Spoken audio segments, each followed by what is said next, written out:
Hey everyone, it's Mona Elgamile with Keller Williams, and I am here today with Todd Bariff of the Roof Butlers. And as you all know, I was so excited to announce that I'm starting this new series, and Todd is my guinea pig today, where we're going to talk to some of my amazing contractors about things important and relevant. Kind of a busy agent. So with that, I'm going to turn it over to Todd, and he and I spoke about, what I think is the most important to you guys, and it really covers 3 areas. So let's start off talking a little bit about what's important when you're putting the roof on the house to begin with. Well, when you're putting the roof on the house, you want to make sure you're using first a good product, you have a good crew, are the 2 major things. So when we talk about a good product, there's several different manufacturers of shingles. There are several different manufacturers of their sheathing, you want to use not felt paper, you want to use a synthetic felt. So the better products that you're using, the longer your roof is going to last. So spending just a little money up front will save you a lot of money in the long run, because if you're putting on a better product, the roof will last you that much longer. And in today's environment, there's a few different routes to go, but longevity wise, what are your bands of it's gonna, if you put this kind of roof on, it'll last you this long if you go. Okay, so I brought a couple products in here, and so your 2 main shingles that you see out there, one is called a 3-tap shingle, as you see here. And as you see, there are 3 taps here. 1, 2, and 3. So this is a shingle that is called a 20-year shingle. It should last, and you see this is very, very common shingle. So a lot of builders will use this because it doesn't cost as much and will save them a little money and their profits a little higher. So they put this on, and this should last, it says a 20-year shingle, but nothing lasts what it really says. It depends on your weather, the area of country you're in, but typically if you have this style shingle, this should last you anywhere from about 13 to 17 years in that realm right there. The other shingle that you see very common out there is called a architectural shingle. And you see that right here. The bottom portion is a shingle that is seen. This part is not seen. Another shingle will go right on top of this. So as you see, it has what it looks like tabs. It's a much thicker shingle. It's thicker. It's much, much thicker than the other one. It's a much thicker shingle. And so this is a 30-year shingle, and this will generally last between 20 and 25 years. A lot of the length of time depends on how properly the roof is ventilated. So that's very important information too. There are new ways to ventilate the roof now. Ridge vents are the best way to ventilate the roof. A lot of people have the power fans and things like that are more old technology, and generally when we do a re-roof, we'll take out the old ventilation system and put a new ventilation system in there, because the proper ventilation will make the shingle last longer. If it's not properly ventilated, the shingle heats up tremendously and will break down quicker. Okay. So having said all of that, what are some things that once your roof is on that you can do to make it last a little bit longer? Well, the ventilation system is the main thing as far as making the shingle last longer. There are things that you can do maintenance-wise that will help prevent leaks that are coming up. So one of the things that we offer is a maintenance package. Okay. When the roof starts getting older, the shingle will last longer than certain components on the roof. Each roof, you have to have your plumbing stacks, so you have plumbing in your house, and to keep the smell out, you have a PVC pipe that runs from the toilets. I'm gonna pick this up.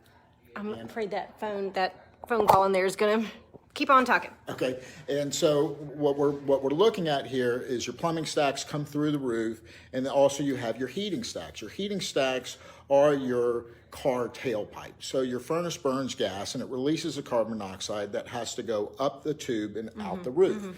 So these are nailed onto the roof.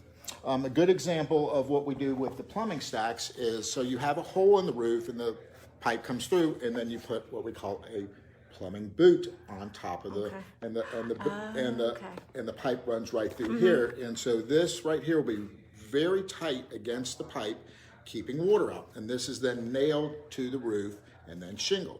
So this is made of a rubber type material. After about 5 to 8 years, this starts to get sun-baked and starts to dry rot, and this is generally where you'll find your first leaks. This will wear away and start to dry rot, things like that. So it's good to have a roofer come out, every, between 5 and 8 years.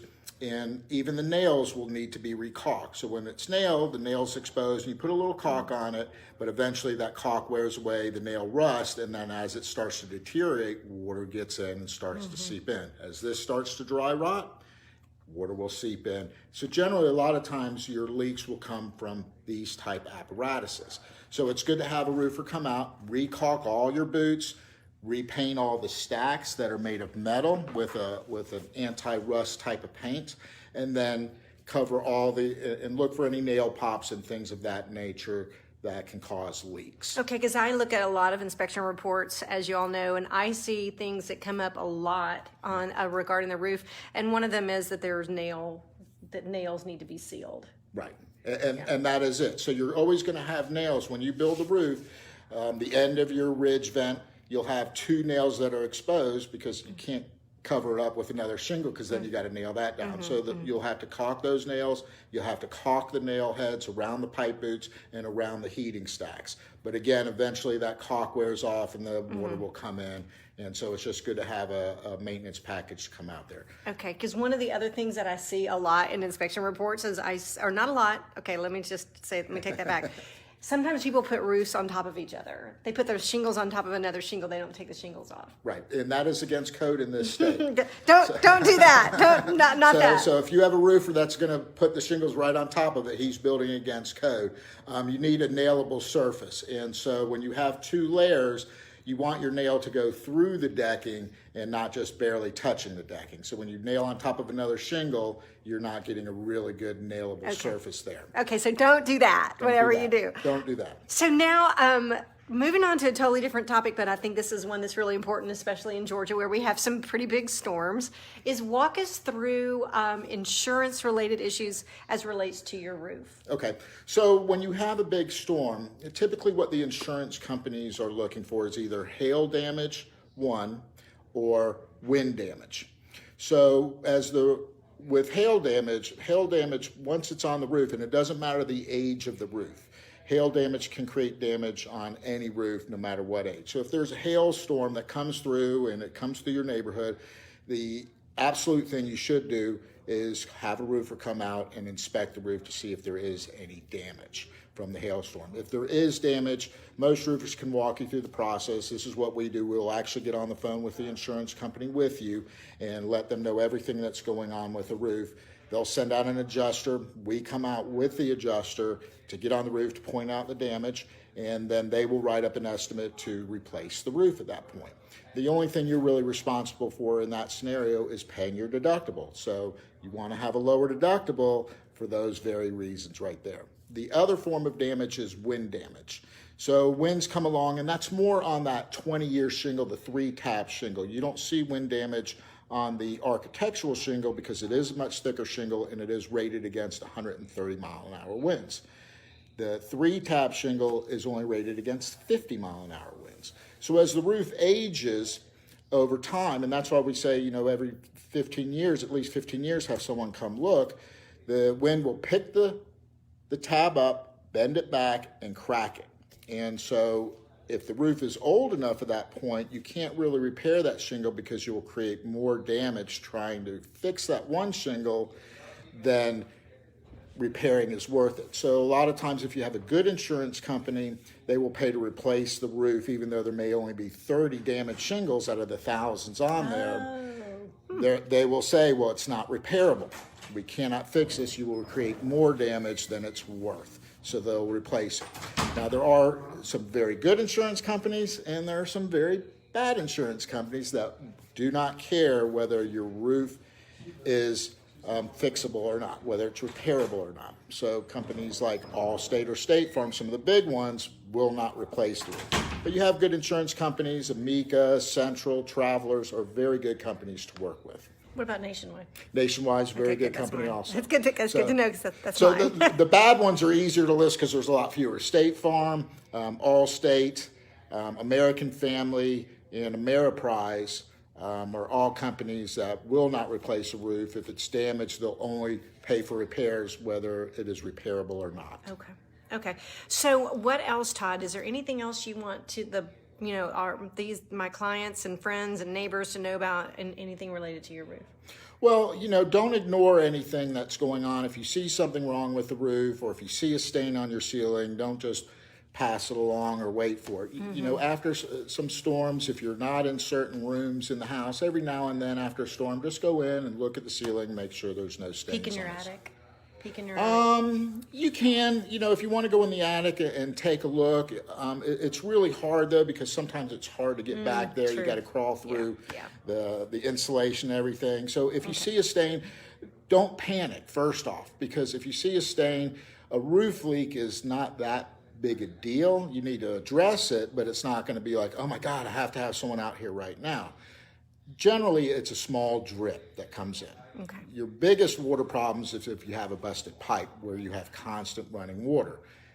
The water from the roof, it only comes through when there's a storm, and it's generally small and will be just a slight drip. Gotcha. Okay, good. So I will share your contact information with everyone, but tell us your company name again, and if there's a website. I am Todd with the Roof Butler, and you just have to Google the Roof Butler to find us. I've been in the business a very long time. I've helped build several of the largest companies here in Georgia. I keep my business a little smaller to give better service, but I am able to, with my installers, build some of the largest complexes out there. In fact, we just built 16 townhouses in one day. Wow. All the way down to the smallest jobs. You spend $450 to repair, a small leak. Okay. So it just depends on what's up there. Every roof is different. It's hard to give a price for any particular thing because it just depends on what's going on with that particular leak. If we have to replace any decking, price goes up. Decking's very expensive right now. Or it could just be caulking a few holes. So I will tell you that Todd is a vendor partner with an alliance partner with my office down at Keller Williams in Chat North, and we are very picky about the companies that we align ourselves with.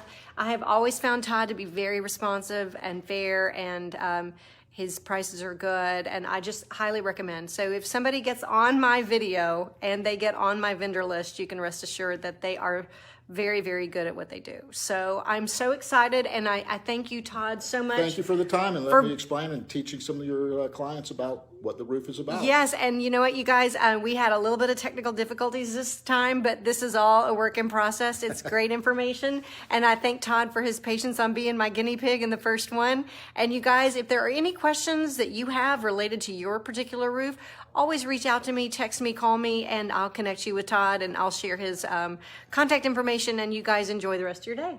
Thanks again. Thank you.